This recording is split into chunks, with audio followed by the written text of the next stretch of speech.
Hello guys, welcome to our YouTube channel, and today I'm going to show you how to create a Klaviyo account. So first of all you have to do is go to klaviyo.com, and then you can see a sign up button.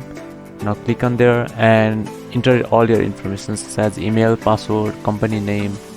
So I'll just do that really quick. So there's my email, my password,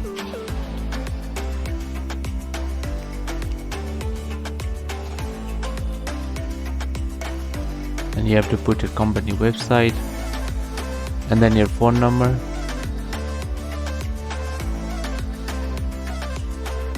So I'll just verify the captcha.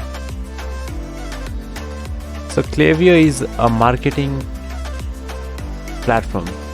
It's a marketing automation platform. It's very easy to use.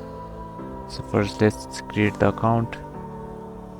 Okay, so captcha has been completed, and then I'll create a account.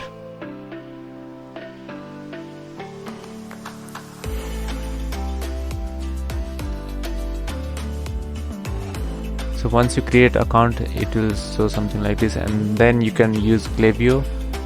Thank you for watching this video, and I'll see you on next video.